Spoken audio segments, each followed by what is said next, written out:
Les voyages, la poésie, le slam et certaines femmes verticales bien ancrées dans le dernier. Des djihadistes présumés qui venaient d'être arrêtés auraient été tués à Dura, dans le centre du pays. On prend toutes les précautions oratoires et on reçoit le ministre malien des Affaires étrangères, Thiéman Hubert Coulibaly. Bonsoir, monsieur le ministre. Bonsoir. Est-ce qu'il y a des éléments incontrôlables au sein de l'armée malienne?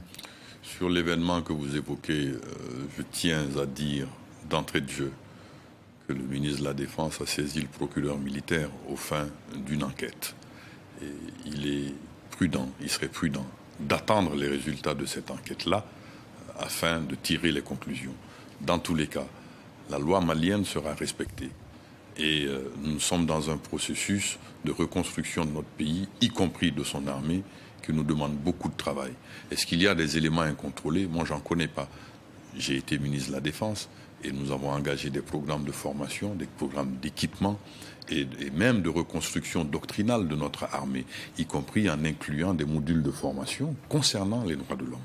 Ainsi, je préfère faire confiance à l'armée malienne, qui est dans une mission qui concerne la défense de notre territoire et la reconstruction aux côtés des forces politiques de l'unité nationale. Vous avez donc un a priori positif, évidemment. Vous nous dites que les Peuls ne sont pas visés.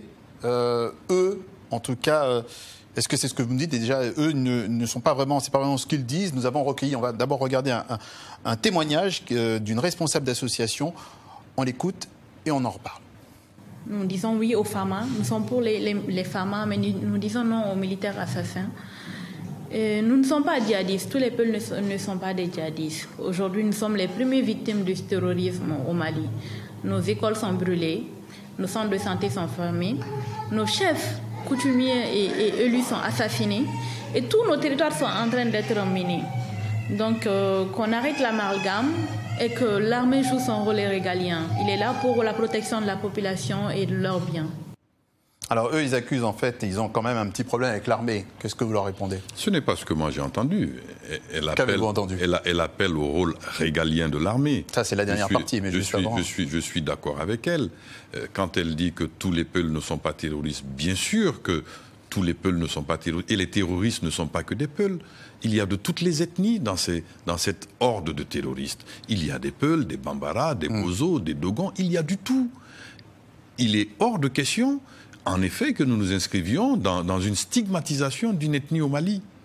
Et cela, c'est le jeu d'ailleurs des terroristes, de mettre les communautés dos à dos, de continuer à saper les fondements de la nation malienne, car notre nation est un fait, c'est un fait historique. Donc il est hors de question d'accepter ce discours qui consiste à désigner une ethnie comme étant porteuse d'un projet terroriste. Cela est faux. En préambule, vous avez parlé effectivement de ce procureur militaire qui a été nommé par le ministre de la Défense. Il a été saisi.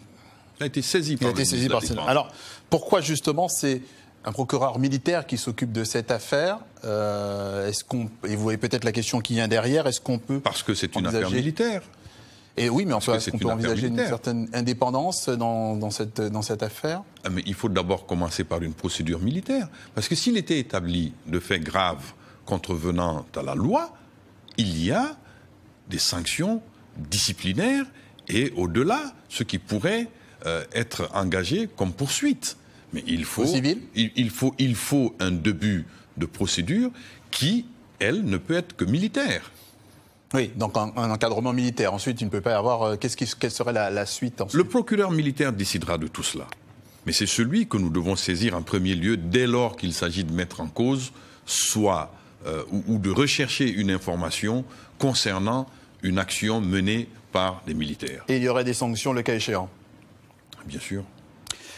Une date à l'agenda, le 29 juillet prochain, ce sera la présidentielle. 2 candidatures supplémentaires à noter ces dernières heures.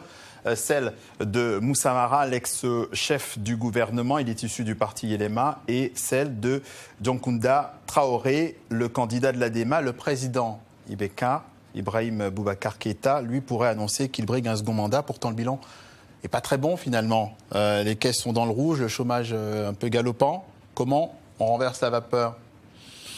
2 observations. Êtes-vous sûr du deuxième candidat?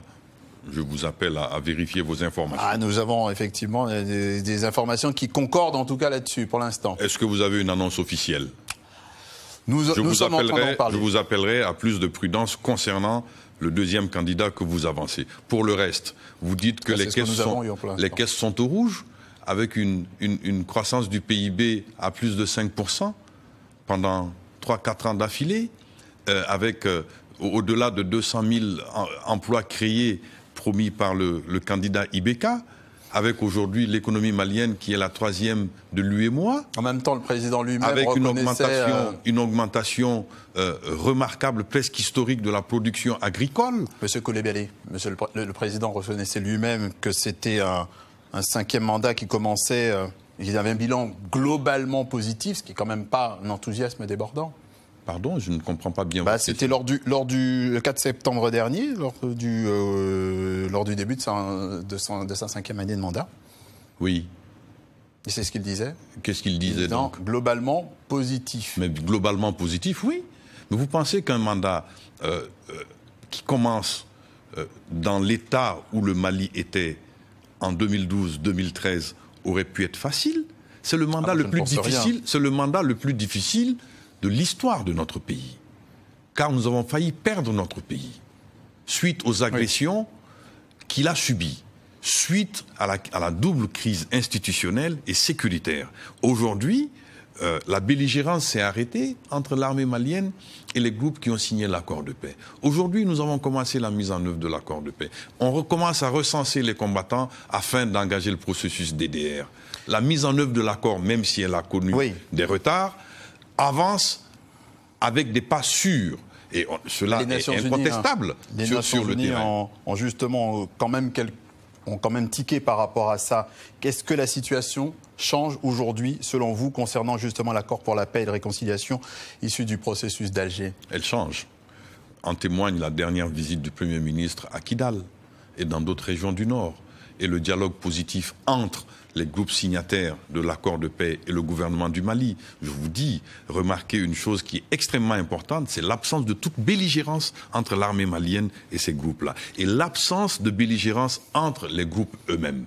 Cela est une avancée absolument positive.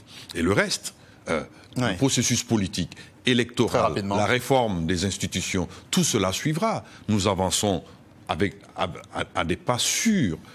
Peut-être lent pour votre goût, mais nous avançons. Vous l'avez dit, on suivra tout ça, en tout cas, avec attention. Thiéman Hubert Coulibaly, le ministre malien des Affaires étrangères, était notre invité ce soir. Merci, monsieur le ministre, d'être passé par le journal de TV5 Monde. L'agence de presse chinoise signale une collision en Côte d'Ivoire entre un minibus et un autobus de transport interurbain. Un choc frontal qui s'est produit dans la nuit.